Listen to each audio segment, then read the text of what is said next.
Hey there, Matthew Odom from Austin American-Statesman and Austin360.com, out here for the third and final day of the Austin City Limits Festival. Feels like today might be the hottest day of the festival. People are walking around fanning themselves in the midday sun. There's some good music earlier this morning. The Lee Boys, always a hit. We're over at the Vista Equity tent just now. The Walkmen, who Chad will get to here in a little bit, had a small crowd over at a big stage. They've been around for a long time, so it's kind of interesting to see them bumped a little bit further down the schedule. Some of the midday stuff is a little thin, and it seems like maybe some people like Randy Newman could have been shuffled around a little bit better. Maybe he could have been on the Honda stage and moved Death from Above, who played the final night at Emo's last night, could have been bumped up to an earlier time schedule. But so far, it's been a good day. The crowd's getting bigger as the day goes on. Last night, Stevie Wonder played a headlining set over on the Bud Light stage. Chad Swiatecki was there, and here's Chad to talk about the Legends performance last night. Well, thanks, Matt. My bucket list got a little bit lighter last night as a Michigan native, getting to see Stevie Wonder finally, and kind of a unanimous praise for him as a choice for a headliner when he was announced, and the guy delivered. Just, hit it out of the park. Everything you wanted to hear, you heard from Signed, Sealed, Delivered. I Wish, which is my favorite song, I think. Living for the City. It was all there. It sounded great. Very loose. I've heard him described in other festival settings as being a little funkier than he was last night, but last night was just really loose, really playful. He was joking around, having a lot of fun. There was one moment where he's trying to lead this multi-part sing-along that just did not work, and you could see the frustration in the man's face, but he was kind of at the same time just having a good laugh at our expense. But even all that considered, the guy just hit it out of the park, and what a great night. Where I was right next to the sound booth. The sound was fantastic for me. I wasn't until I got home and started going through Twitter that I saw a lot of complaints, a lot of people really saying their night was ruined by the sound for his show. That was complete news to me, thankfully, since I had to review the show. It's on the website right now. So I'm going to give the microphone over to Michael Barnes, who's at that set and had a bad sound experience, and as well as Joe Gross. So Michael, let him know what the issues were. Well, I was about halfway back and dead center, and it was under-amplified, spotty, and it sounded like a speaker might have gone out. Joe said the same thing. And you couldn't hear any of the patter, any of the banter, and so people just started talking, and they chanted, crank it up, crank it up.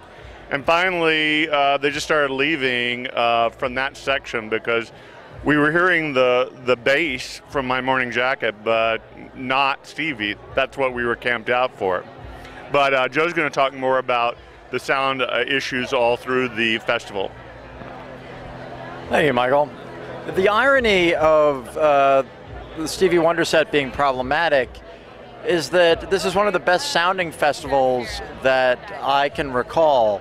Some of the sets have sounded absolutely incredible. I think the producers, C3 Presents, really have the stages down to a science at this point, and they're sort of tweaking around the edges, save for accidents or crises such as the Stevie Wonder set. My Morning Jacket played on the stage opposite Stevie Wonder, and that stage has never sounded better. They sounded absolutely incredible. Even bands that normally require a great deal of sonic hand-holding that need to be mixed very carefully, such as TV on the radio, sounded remarkably clear and strong throughout the weekend.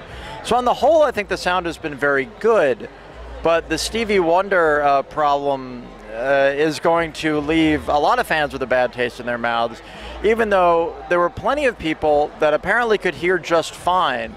And C3 is still trying to figure out exactly what went wrong there. I was going to just say a couple of words about the fluctuation of the energy level this year. Oftentimes at the festival, you get a kind of steady rhythm through the day and the night, but this year, because of the changing weather, it seems to start really slow because it's hot. Then when the rain hits, everybody goes ecstatic. and then it kind of dampens and everybody kind of gets really funky. And then when the sun sets, it all goes back up again. Of course, the problem with that is that's when the behavior starts getting bad and the festival citizenship gets poor. And luckily, I think C3 has done a good job every year of responding to whatever crowd problems they were the year before. And, you know, they just keep it peaceful. I don't know how they do it. I don't know if it's just Austin or the adjustments that they make every year, but no disasters. You know, I will say about the energy, one place is really great all the time is the Austin Kitty Limit stage, which I went over to about an hour ago. The former lead singer of Porno for Pyros was actually performing with the Austin School of Rock and Austin Kitty Limits, and they were doing a rendition of Cocaine and another one of Legalize It, but talking about vegetables and ice cream instead of cocaine. And they seem to be having a lot of fun. Kids were getting mohawks and temporary tattoos, so that was a good time. I'd never been over there before. I think this evening we might be interested to look at sound issues again, possibly. Fleet Foxes, who will probably have 40,000 people at their show at Bud Light, will be playing opposite Manu Chao, and Manu Chao will probably be a lot louder than the Fleet Foxes will. About Stevie last night, I will say he talked quite a bit and tried to play choir leader and advocate of great causes, and I think did quite a bit of talking, but he's so beloved that at 9:55, as he was introducing his band, and having come on 20 minutes late, everybody was still cheering for him because he's just that beloved, and I think it's that much of a free pass. But the show was great.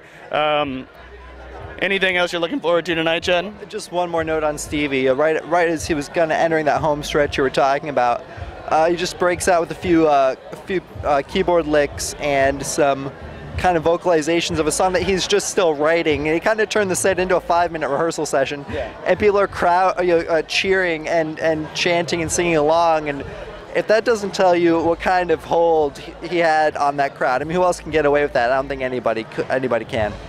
Yeah, I would say in terms of gratitude and joy and a loving spirit and a humility, Stevie Wonder was the anti-Kanye West last night. So it was a very pleasant and loving experience. When he dropped down on his back and did probably the best guitar solo of the festival on a keytar, I turned and looked at the person I was with and said it was one of the top 10 moments of my life because, yeah, it's just unbelievable stuff. I mean, and to see Kanye West come out on a huge platform 50 feet in the sky. Meanwhile, Stevie Wonder comes out, there's a bass lick going on, you don't know where it's coming from, and then a blind man comes out of the dark playing a funky bass line on a keytar. I mean, unworldly. Keep it simple, stupid. Yeah, there you go. In terms of highlights from yesterday and today and what else we're looking forward to, we turn to Statesman music writer Peter Mongelo. Peter, what did you think? Well, Matthew, I have to agree with you about the Stevie being the anti-Kanye. Even though I enjoyed both of those sets, they were both sort of on opposite ends of the spectrum as far as attitude was concerned. One interesting thing is I heard you guys talking about the crowd's behavior before. I got a handful of emails this morning, and they are all kind of the same, with people not only complaining about Stevie Wonder's sound, but kind of like the way that a lot of the people in the festival have been carrying themselves. A couple of different people said that they noticed a lot more drinking and people falling all over themselves. I've noticed some of that too, but I couldn't tell if that was sort of, any more or less than years past. But I'm kind of starting to think it's been more than in years past, just based off the fact that I have other people commenting on that to me too. I've observed that as well. And of course, nobody seems to be following the burn ban at all. And the amount of resinous smoke all around you, everywhere you go, usually not a bad thing, but during an exceptional drought, not a good thing.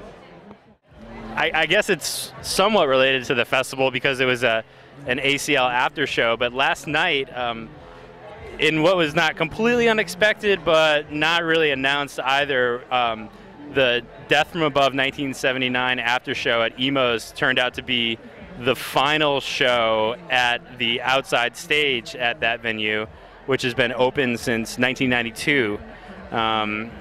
We don't really have too many details on what plans are for that area yet, but owner Frank Hendricks says that the inside room is going to stay open for the time being at least. Well, that's going to do it from day 3 of the Austin City Limits Music Festival out here at Zilker Park. For all of your news, updates, information, videos, interviews, and more from the festival, check out austin360.com/music source, and we'll see you out at the park next summer.